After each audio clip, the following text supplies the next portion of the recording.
Alright, guys, today we'll be looking at how to trade after news. So, some people have been asking me on my Instagram live because they see my Instagram post, and this was a trade I actually um take, actually caught this trade. Sorry. So it's very little set of rules you have to follow. The number one rule is you want to make sure on the 1 minute where the news is released, you want to see a large candle. It could be a large candle like so. It could have wicks. It could have wicks on the highs and on the low. It's very simple to understand. Just follow me. You could have wicks on the highs or on the low. So all what you want to do is simply wait for price to take out either side. For this case, price took out the high. And there is an entry model I will be teaching you guys. You can use that to take trades and find yourself in the cells. Okay. And probably hit you can finally take out this low. Most of the times price is definitely going to take out this low, but there's only thing I can guarantee you is if it plays out, you can get a minimum 3 hour trade. Okay, you can get a minimum 3 hour trade, minimum 3 hour. So that's the only thing I can tell you. But so far, let's just get into the whole thing. So this was Friday NFP, Friday NFP, the 2nd of August. So all what happened was, let me take price back to this, and I show you how you can get this done. So the first thing, you want to see an explosive candle, you know, like this. It could have wicks at the top or at the bottom. Even if you see the ones with no wicks, no problem.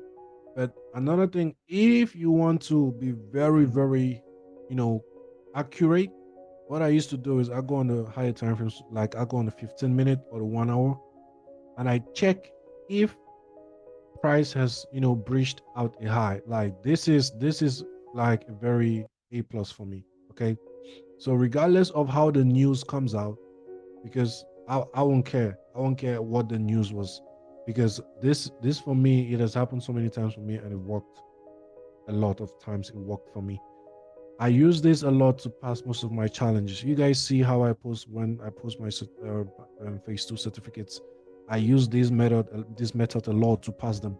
So especially when I go on the 1 hour or the 15 minute and there's a liquidity sweep, like an extreme high like this.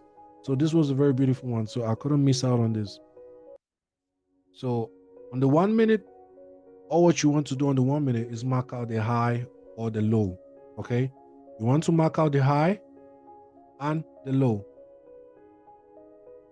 I want to mark out the high and the low of the news candle on the 1 minute. So now it's just a waiting game. You want to see price. And again, the first, if for this has to work, you need an expansive candle like this. It could still, the bodies could probably be closing somewhere there, yeah, but we have the wicks. As long as the candle you saw, it came with a lot of volume. All what you have to do, wait on the 1 minute, waiting for a sweep on either side.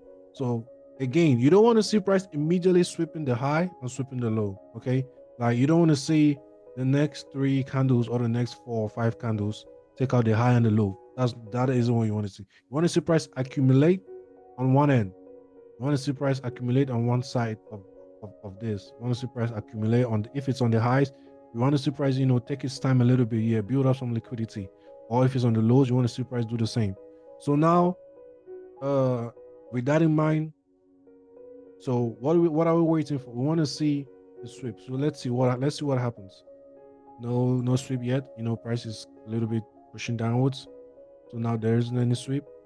Okay, still okay. Now we have a sweep. Price just took out this high. What is the next thing we want to be looking at? We want to be waiting for a change instead of delivery.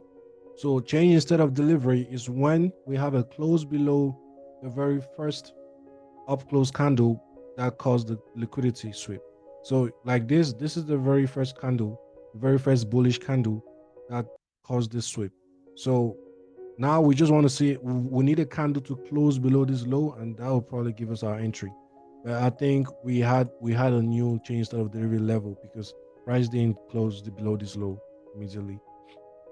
So price went higher. We didn't see any major sweep. So that's another thing you can add. So price just tested the change of delivery level and went higher, but did we let me see. But I think we had another sweep. We had another sweep right here. So we had another sweep right here. We had another sweep right here. Very, very important. Another sweep. So that is like another liquidity sweep. Again, another sweep. As you can see, again, another sweep.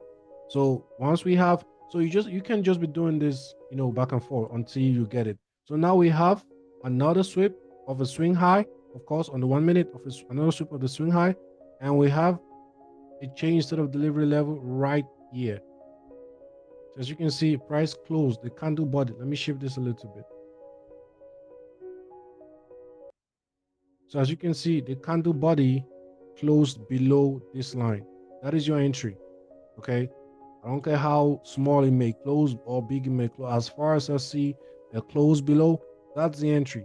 So the only times you see me taking a retest of this level, which now this level turns into an order block, is when we have, a massive close below. That I'll probably be waiting for a retest to get me a better risk to reward. So you can just simply take the trade just there, like so, and stop loss at this high. But now since I think we had SMT on these highs, SMT on these highs with silver, so I will be shifting my stop loss on that high. So I just want to be safe because it's still a very volatile session.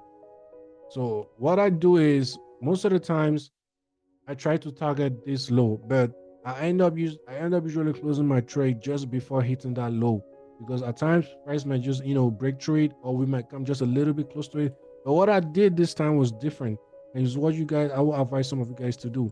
So this is the closest PDRA we have in this area. So that is a bullish order block. So if I'm wrong, price will come and test this order block and start reversing upwards. So I would love to get out of this trade at this point. So that is like a whooping 5.5 hour. And it happens so fast. As you can see, it happens so fast. You see? And again, that was why I actually had to use this. Most of the times, but I've seen scenarios where we have a week at the bottom. Where we have a week at the bottom, price usually goes and take out a week. So you can go on your chart and backtest this, okay? Just make sure you have all of the set of rules as you see on this video. Backtest it and drop a comment if you want me to do maybe some other sort of news video for you guys. Okay, peace.